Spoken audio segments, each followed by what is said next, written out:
ఓం శాంతి. ఈరోజుటి మురళిలోని వరదానము సదా ఏకాంతము మరియు స్మరణలో నిమగ్నమై ఉండేటువంటి అనంతమైన వానప్రస్థి భవ. వర్తమాన సమయం అనుసారంగా ఇప్పుడు మీరంతా వానప్రస్థ స్థితికి సమీపంగా ఉన్నారు. వానప్రస్థీలు బొమ్మల ఆటలు ఆడరు. వారు సదా ఏకాంతము మరియు స్మరణలో ఉంటారు. అనంతమైన వానప్రస్థీలైన మీరందరూ సదా ఒక్కరి అంతులో అనగా నిరంతరం ఏకాంతంలో ఉండండి. తోడుగా ఒక్కరి స్మరణనే చేస్తూ స్మృతి స్వరూపంగా కండి. పిల్లలందరి కోసం బాప్దాదా యొక్క శుభమైన ఆశ ఇదే. ఇప్పుడు తండ్రి మరియు పిల్లలు సమానంగా అయిపోవాలి. సదా స్మృతిలో ఇమిడిపోయి ఉండాలి. సమానంగా అవ్వటమే ఇమిడిపోవటం.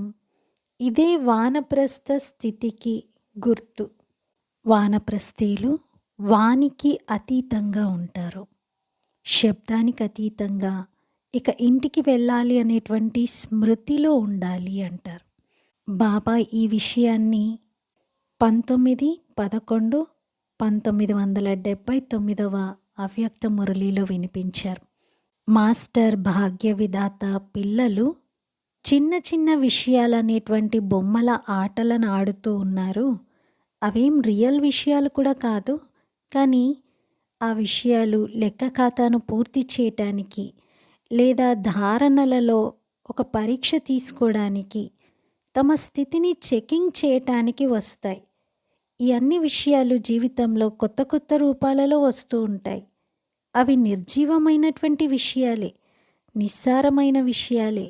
కానీ ఎప్పుడైతే అవి ఎదురవుతాయో అప్పుడు వాటిలో ప్రాణం పోస్తారు. ఎలా అయితే నిర్జీవమైనటువంటి బొమ్మలో ప్రాణం పోస్తారు కదా, మీరు కూడా ఒక్కోసారి ఈర్ష్య యొక్క బొమ్మ, ఒక్కోసారి అహం అనేటువంటి బొమ్మ, ఒక్కోసారి అనుమానం అనే బొమ్మ, ఒక్కోసారి ఆవేశం అనేటువంటి బొమ్మ, ఒక్కోసారి రోషం అనేటువంటి బొమ్మ, అనగా ఇలాంటి మూర్తిని తయారు చేసి విషయాలనే బొమ్మలలో ప్రాణం నింపేస్తారు.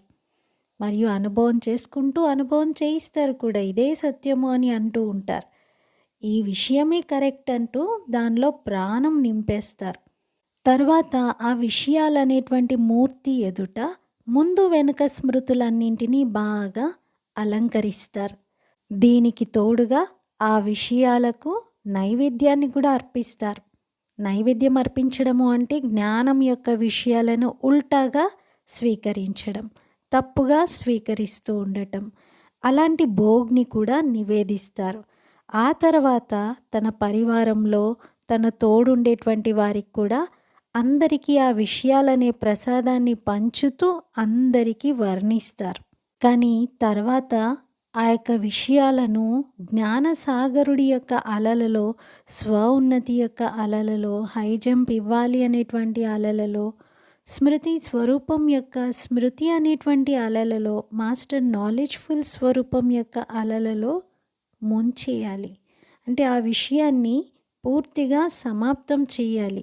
కానీ పిల్లలు అలా చేయటం లేదు, ఇంకా బొమ్మల ఆటల్లోనే నిమగ్నమై ఉంటున్నారు అని బాబా అన్నారు. కానీ బాబా ఆశ ఒక్కటే, పిల్లలందరూ తన సమానంగా అవ్వాలి అని. మరి సమానంగా అవ్వటానికి బాబా స్మృతి, బాబా యొక్క స్మరణలో నిరంతరం నిమగ్నమై ఉండాలి.